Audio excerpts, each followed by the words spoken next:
I'm a little bit shorter than Colleen is.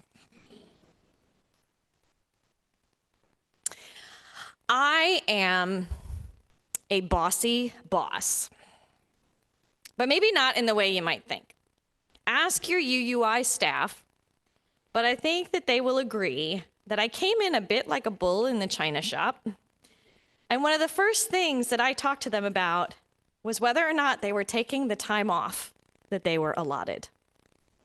And particularly for professional staff who work on Sundays, I'm like, okay, when was your last Sunday off? Because church staff pretty much always overwork. And I have long believed that we are more than cogs in a capitalist machine.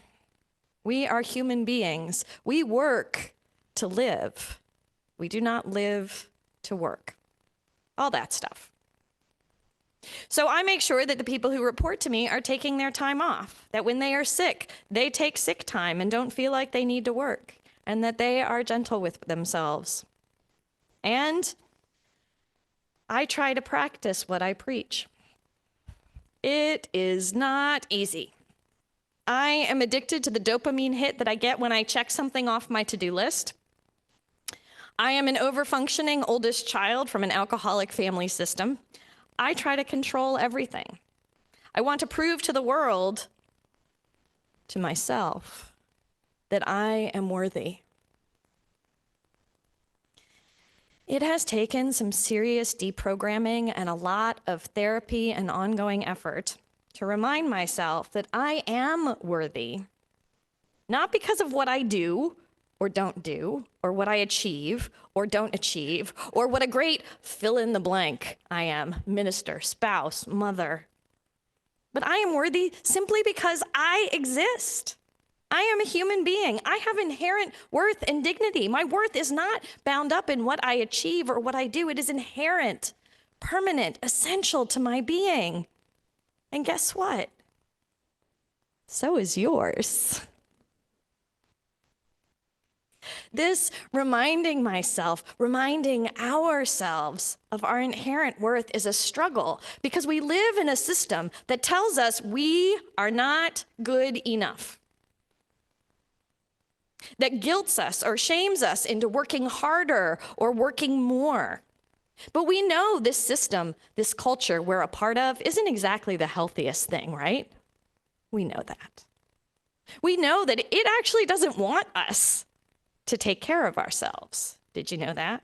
It wants us to put in the small rocks first instead of the big rocks. You know, like if you had a jar, you put the big rocks in first. This is a tenet of self-care because they're big and they fit. But then you put the smaller rocks in. But our culture wants us to put the small rocks in first so that we don't have time for the big rocks.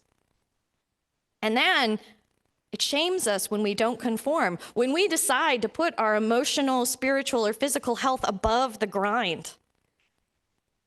The activist and poet Bell Hooks said, shaming is one of the deepest tools of imperialist, white supremacist, capitalist patriarchy, because shame produces trauma, and trauma often produces paralysis.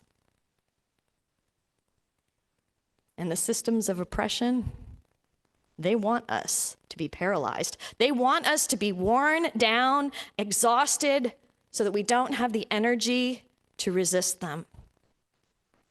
And darn it all, it's working. Enter the nap ministry. Real thing. Look it up after the service. The NAP ministry was formed when the founder, Tricia Hersey, was utterly exhausted. She was in seminary raising a child, spending hours a day commuting. To cope, she began to take naps. And she was amazed at how restorative they were.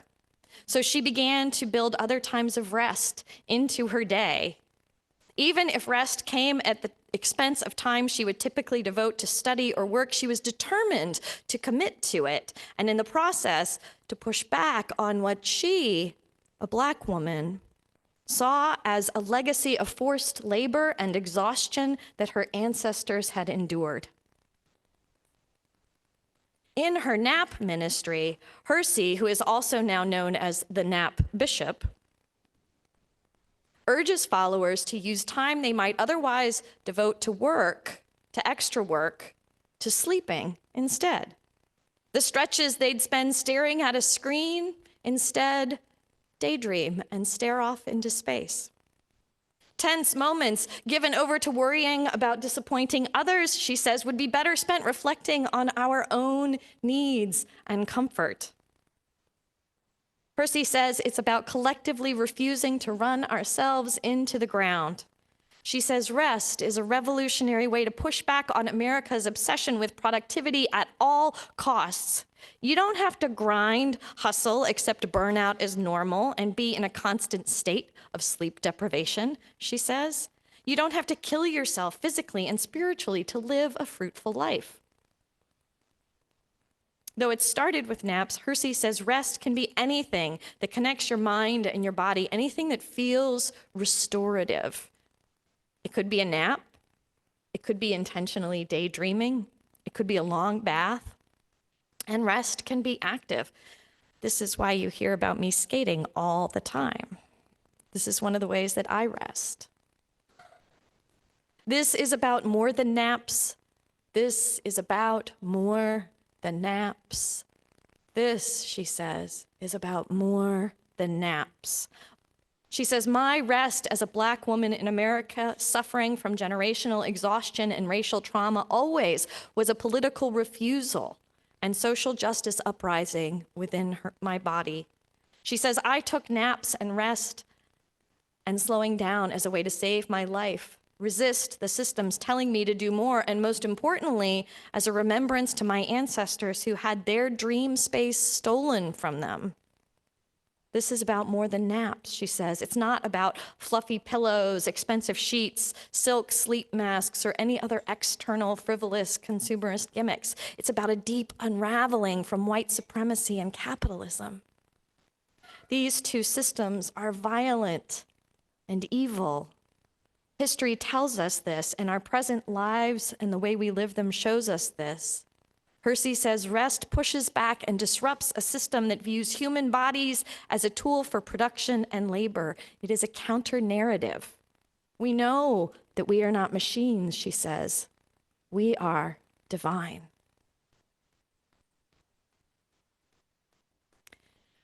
I am a white lady, in case you hadn't noticed.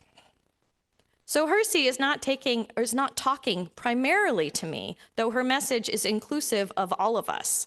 And when I was involved in the Breonna Taylor uprisings in Louisville a few years ago, one of the most important things I learned was that I need to listen to Black women activists and organizers.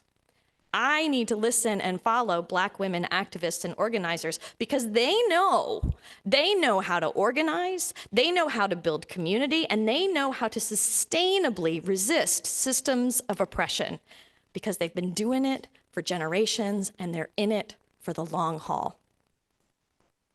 Hersey, a Black woman, reminds us that there is no urgency. This will not be done overnight or even in our lifetimes. There is no perfection, no goalpost that we will reach and can spike the ball and say, we are done. We have overthrown capitalism and the other systems of oppression.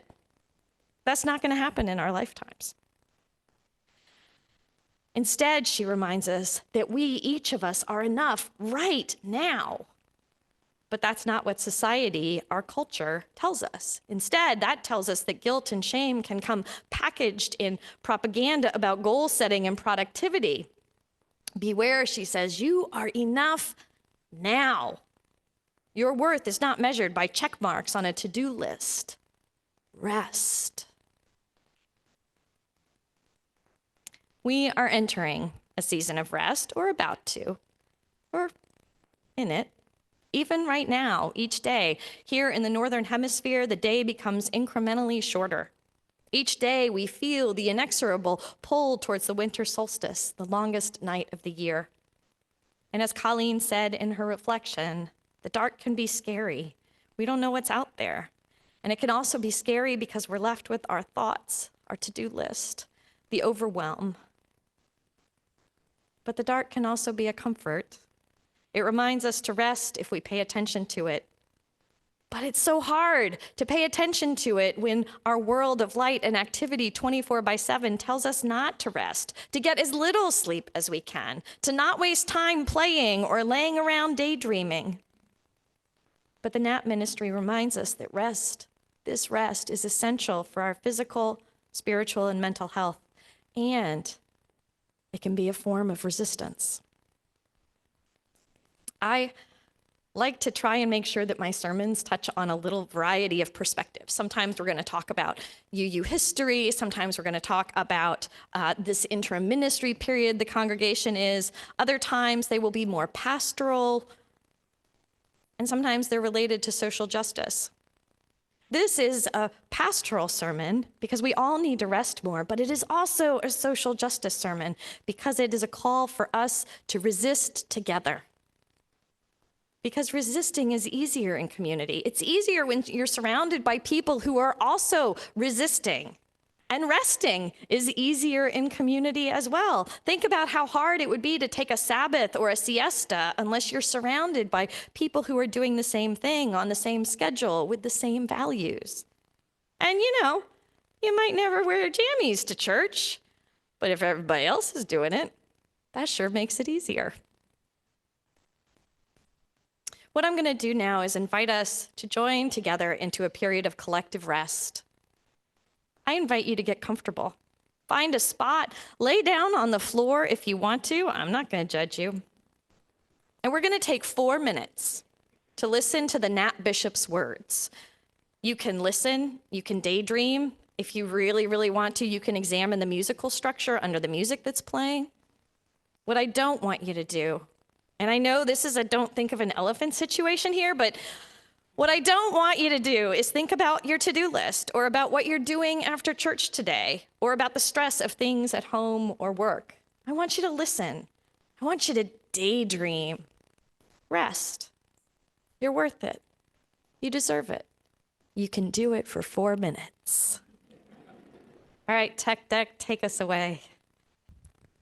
A friend of mine says that resting is releasing our vigilance. Thank you for releasing your vigilance with me, for resting together, for resisting together. May we make time in our lives to rest, to restore our bodies, our spirits, our minds, especially as we approach the season of turning inward, to remember that we can just be, and that is enough. May it be so. May we make it so.